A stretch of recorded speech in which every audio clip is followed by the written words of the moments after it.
प्यारे बच्चों, तो आइए सुनते हैं उत्तर प्रदेश की लोक कथा शेख चिल्ली और कुएं की परियां।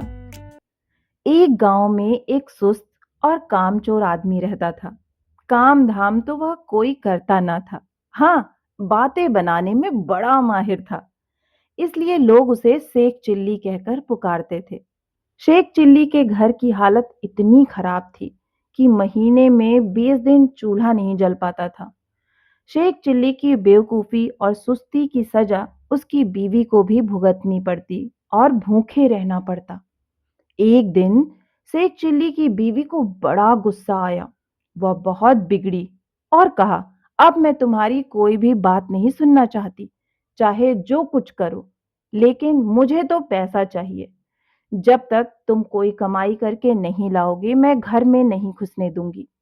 यह कहकर बीवी ने शेख चिल्ली को नौकरी की खोज में जाने को मजबूर कर दिया।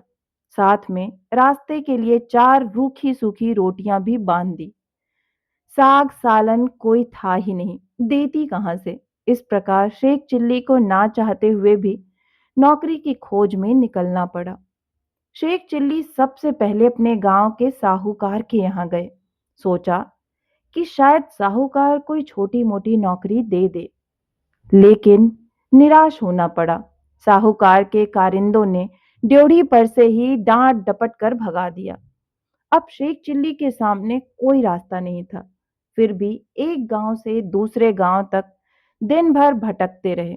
घर लौट नहीं सकते थे, क्योंकि बीवी ने सख्त हिदायत दे दी थी कि जब तक नौकरी ना मिल जाए, घर में पैर ना रखना।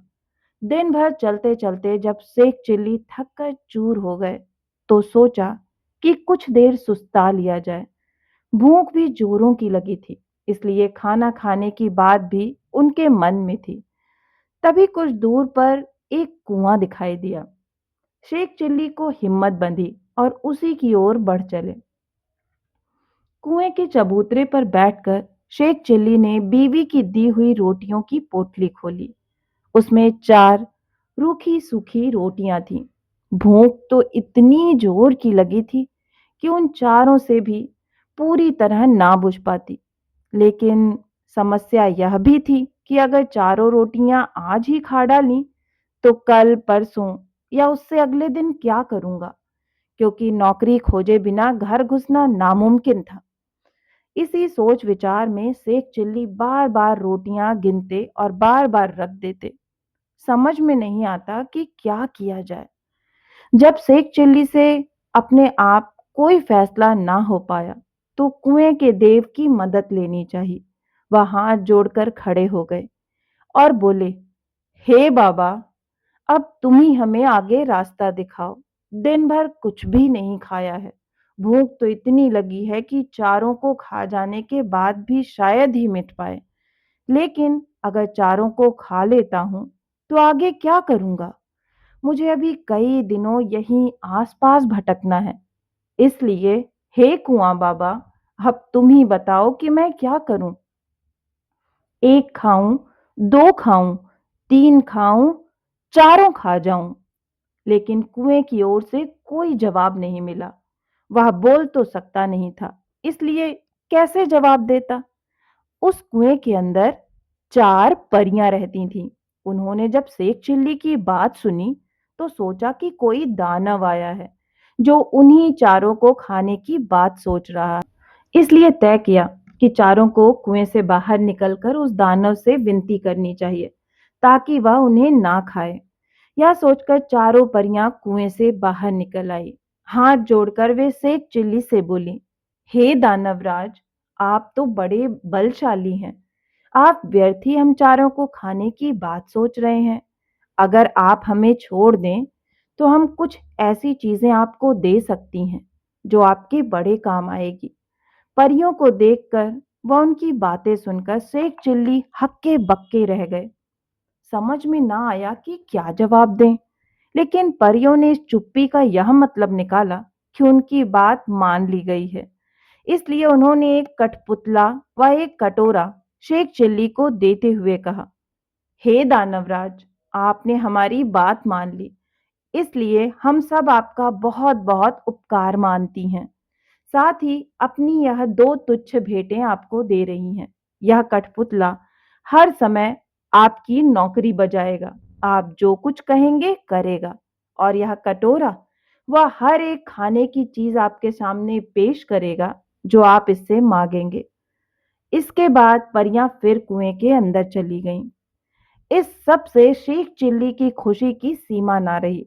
उसने सोचा कि अब घर लौट चलना चाहिए, क्योंकि बीवी जब इन दोनों चीजों के करतब देखेगी तो फूली ना समाएगी। लेकिन सूरज डूब चुका था और रात घिर आई थी। इसलिए शेख चिल्ली पास के एक गांव में चले गए और एक आदमी से रात भर के लिए अपने यहाँ ठहरा लेने को कहा। यह भी वादा किया कि इसके बदले में वह घर के सारे लोगों को अच्छे अच्छे पकवान व मिठाइयाँ खिलाएंगे। वह आदमी तैयार हो गया और शेख चिल्ली को अपनी बैठक में ठहरा लिया। शेख चिल्ली ने भी अपने कटोरे को निकाला और उसने अपने करतब दिखाने को कहा। बात की बात में खाने की अच्छी अच्छी चीजों के ढेर लग गए। जब सारे लोग खा पी चुके तो उस आदमी की घरवाली जूठे बर्तनों को लेकर नाली की ओर चली। यह देखकर शेख चिल्ली ने उसे रोक दिया और कहा, मेरा कठपुतला बर्तन साफ कर देगा। शेख चिल्ली के कहने भर की देर थी कि कठपुतले ने सारे के सारे बर्तन पल भर में निपटा डाले। शेख चिल्ली के कठपुतले और कटोरे के यह अजीबो गरीब करतब देखकर गांव के उस आदमी और उसकी बीवी के मन में लालच आ गया।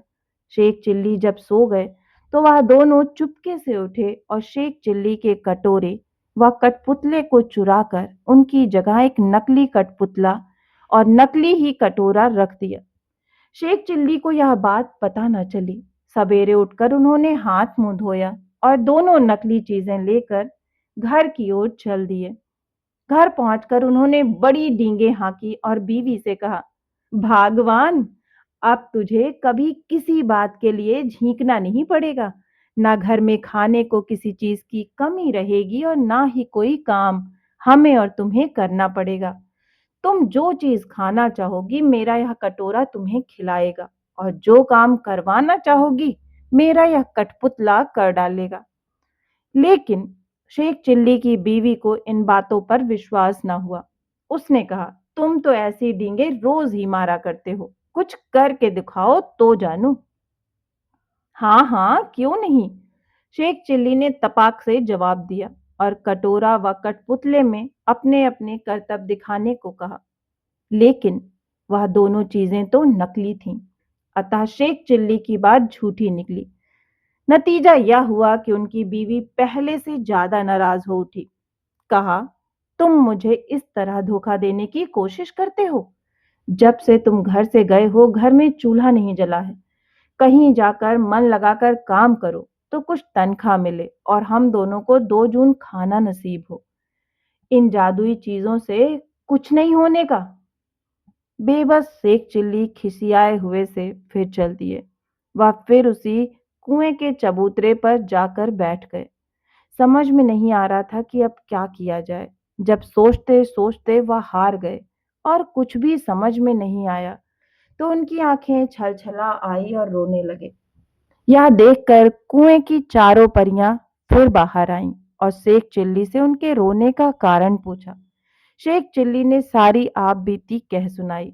परियों को हंसी आ गई। वे बोली, हमने तो तुमको कोई भयानक दानव समझा था और इसलिए खुश करने के लिए वे चीजें दी थी, लेकिन तुम तो बड़े ही भोले भाले और सीधे साधे आदमी निकले। खैर, घबराने की जरूरत नहीं, हम तुम्हारी मदद करेंगी। तुम्हारा कठपुतला और कटोरा उन्हीं लोगों ने चुराया है जिनके यहाँ रात को तुम रुके थे। इस बार तुम्हें एक रस्सी व डंडा दे रही हैं। इनकी मदद से तुम उन दोनों को बांध व मार कर अपनी दोनों चीजें वापस पा सकते हो। इसके बाद परियां फिर कुएं में चली गईं। जादुई रस्सी डंडा लेकर शेख चिल्ली फिर उसी आदमी के यहाँ पहुंचे और कहा, इस बार मैं तुम्हें कुछ और नए करतब दिखाऊंगा। वह आदमी लालच का मारा था। उसने समझा कि इस बार कुछ और जादुई चीजें हाथ लगेंगी। इसलिए उसने खुशी खुशी शेख चिल्ली को अपने यहाँ टिका लिया। लेकिन इस बार उल्टा ही हुआ। शेख चिल्ली ने जैसे ही हुक्म दिया, वैसे ही उस घर वाले व उसकी बीवी को जादुई रस्सी ने कसकर बांध लिया और जादुई डंडा दनादन पिटाई करने लगा। अब तो वे दोनों चीखने, चिल्लाने और माफी मांगने लगे। शेख चिल्ली ने कहा, तुम दोनों ने मुझे धोखा दिया है। मैंने तो यह सोचा था कि तुमने मुझे रहने को जगह दी है, इसलिए मैं भी तुम्हारे साथ कोई भलाई कर दूं। लेकिन तुमने मेरे साथ उल्टा बर्ताव किया, मेरे कठपुतले और कटोरे को ही चुरा लिया। अब जब वे दोनों चीजें तुम मुझे वापस कर दोगे, तभी मैं अपनी रस्सी व डंडे को रुकने का हुक्म दूंगा। उन दोनों ने झटपट दोनों चुराई हुई चीजें शेख चिल्ली को वापस कर दी। यह देखकर शेख चिल्ली ने भी अपनी रस्सी व डंडे को रुक जाने का हुक्म दे दिया।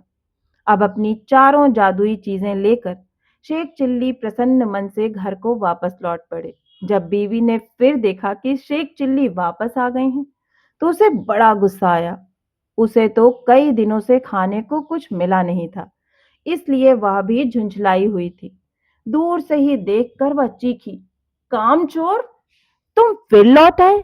खबरदार, घर के अंदर पैर न रखना, वरना तुम्हारे लिए बेलन रखे हैं। यह सुनकर शेख चिल्ली दरवाजे पर ही रुक गए। मन ही मन उन्होंने रस्सी व डंडे को हुक्म दिया कि वे उसे काबू में करें। रस्सी और डंडे ने अपना काम शुरू कर दिया। रस्सी ने कसकर बांध लिया और डंडे ने पिटाई शुरू कर दी। यह जादुई करतब देखकर बीवी ने भी अपने सारे हथियार डाल दिए और कभी वैसा बुरा बर्ताव ना करने का वादा किया। तभी उसे भी रस्सी व डंडे से छुटकारा मिला। अब शेख चिल्ली ने अपने कठपुतले व कटोरे को हुक्म देना शुरू किया। बस फिर क्या था, कठपुतला बर्तन भाड़े व जिन जिन चीजों की कमी थी झटपट ले आया और कटोरे ने बात की बात में नाना प्रकार के व्यंजन तैयार कर दिए। तो बच्चों, आपको ये कहानी कैसी लगी? मुझे आशा है कि आपको ये कहानी बहुत ही अच्छी लगी होगी। अगर आपको कहानी पसंद आई है तो लाइक करें, अपने दोस्तों के साथ शेयर करें और हाँ, इसी तरह की मनोरंजक कहानियां सुनना चाहते हैं तो इस चैनल से जुड़ें और इसे सब्सक्राइब करना ना भूलें। फिर मिलती हूँ एक और नई कहानी के साथ। तब तक आप सभी अपना खास ख्याल रखें।